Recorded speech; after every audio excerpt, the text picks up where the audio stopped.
Let's stop pretending. A huge chunk of the MAGA base does not care about freedom. What they really want is a daddy to tell them what to do and to tell them that they're being good boys and good girls. Someone to tell them what to think, who to blame, why everything wrong in their life isn't really their fault, despite talking about personal responsibility.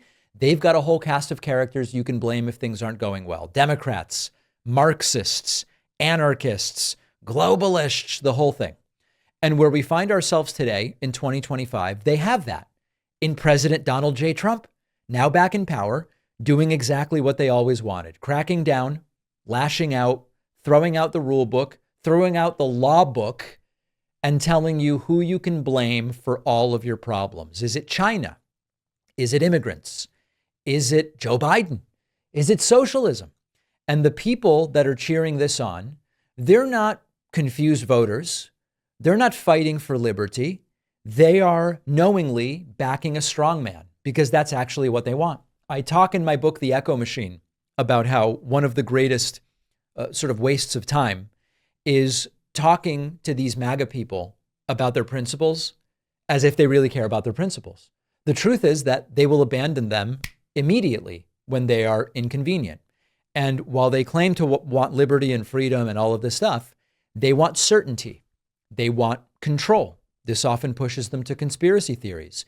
If certainty and control mean less democracy to get there, fewer rights for people, a president who does whatever he wants, they're fine with that.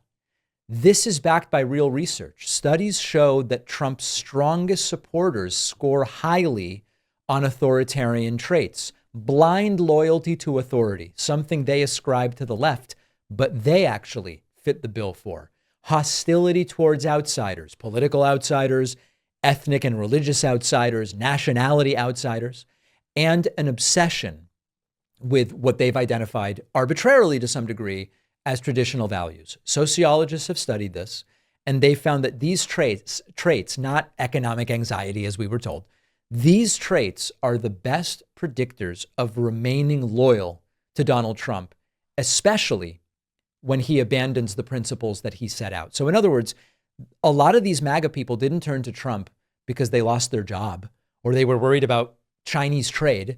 They turned to Trump because they like power and they want someone else to use it on their behalf. And right now it's Trump.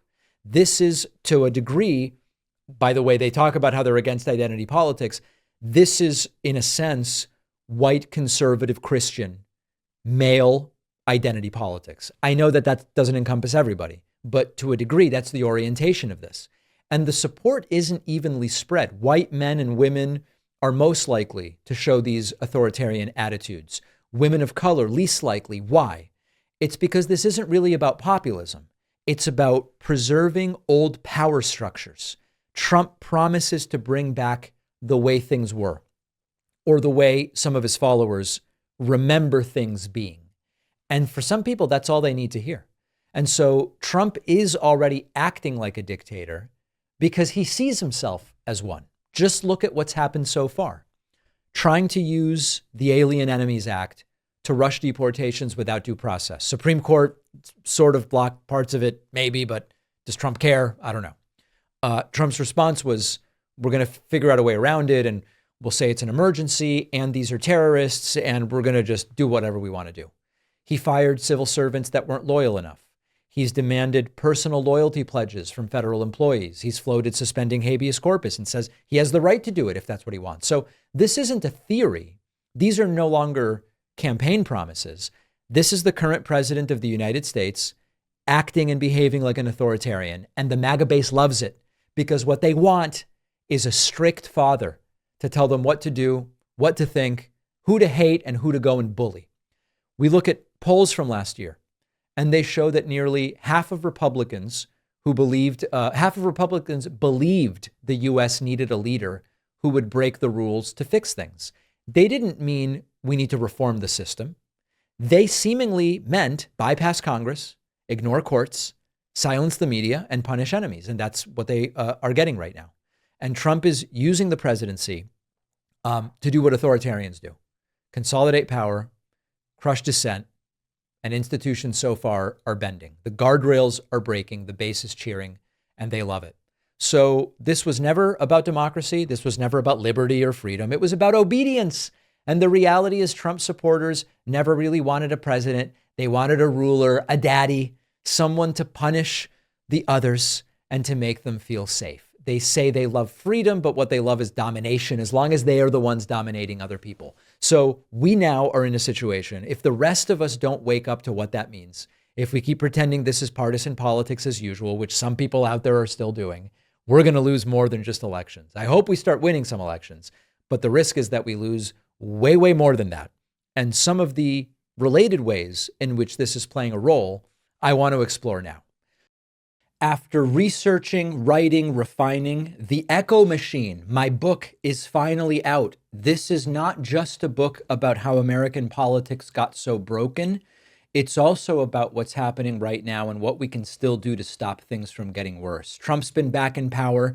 The results have been even more catastrophic than many feared, with targeting of political opponents and gutting democratic institutions, laying the groundwork to even further consolidate power. But the thing is that none of this is inevitable. The same forces that brought us here can be countered if we understand how they work and what to do about them. And that's what the Echo Machine is all about. Some say that without corporate media backing, books like this can't succeed.